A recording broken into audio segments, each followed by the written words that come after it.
Yain Kudus, NIM 037. Di sini saya akan mempraktekkan bagaimana tata cara mengurus jenazah. Yang pertama kali, ketika kita ada seorang manusia yang meninggal pertama kali, harus kita lakukan yaitu menutup mata kepalanya dengan mengucapkan innalillahi wa inna ilaihi raji'un.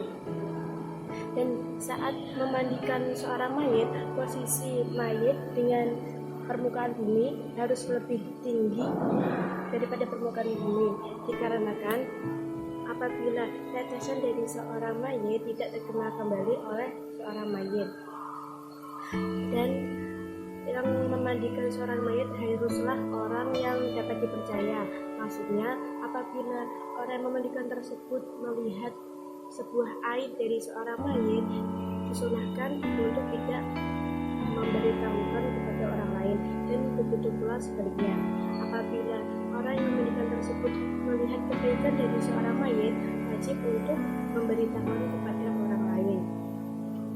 Selanjutnya yaitu menutup mayit dengan kain.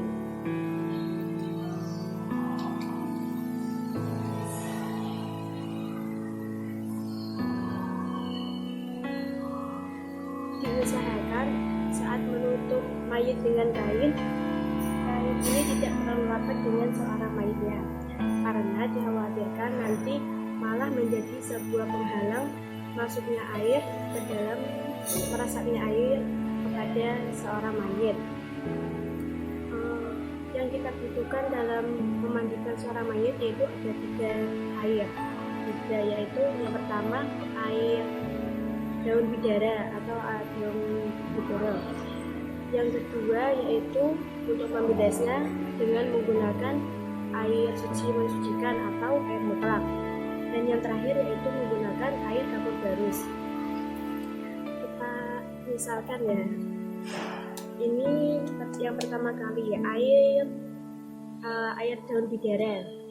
Kita buka ya, karena praktek.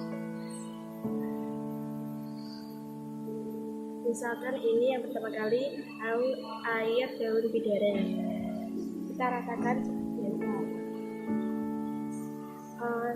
Dengan saat memandikan seorang mayit, kita juga harus meniat, yaitu niatnya nawaitu ghusla li hadhihi mayitati lillahi ta'ala. Apabila mayitnya perempuan, dan apabila laki-laki berbeda lagi ya. Ketika sudah di area perut, disunahkan untuk menekan perut yang bertujuan agar sisa-sisa kotoran dari seorang mayit itu dapat keluar, dan disunahkan untuk membersihkan area dubur dan dubur tanpa melihatnya. Kemudian apabila setelah membersihkan area dubur dan dubur tanpa melihatnya, kemudian dibilas menggunakan air suci mensucikan atau air mutlak. Misalkan ini air suci mensucikan atau air mutlak ya. Kita ratakan seperti biasanya, meratakan kepada seorang mayit.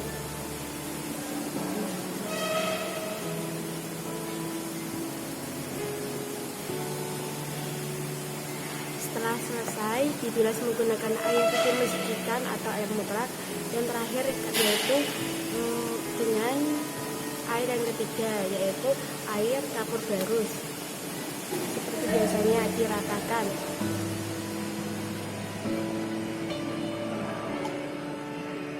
Itu misalkan tadi ya. Setelah selesai memandikan, kita keringkan dengan menggunakan handuk. Setelah dikeringkan menggunakan handuk, nanti seorang mayit disunahkan untuk diwudukan seperti biasanya, wudu seperti orang yang masih hidup. Setelah itu, tidak semua mayit atau jenazah itu wajib dimandikan. Misalkan seperti jenazah seorang yang mati syahid dalam peperangan, karena darah dari seorang jenazah tersebut nantinya akan menjadi bukti bahwa dia mati syahid. Nah, itu bagaimana tata cara melakukan atau memandikan jenazah.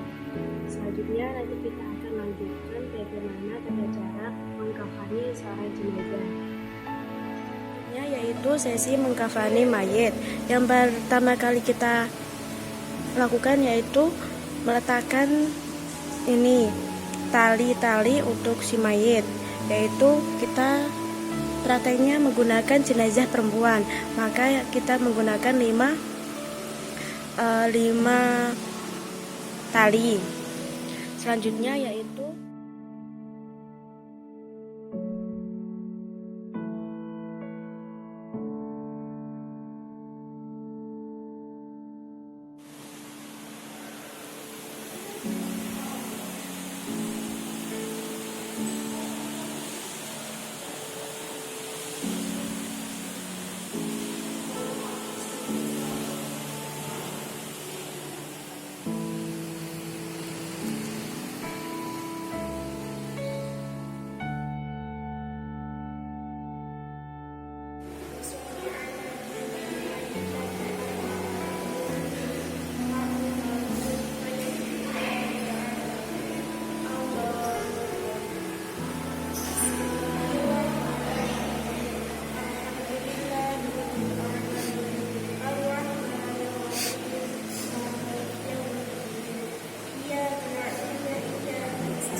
Amin.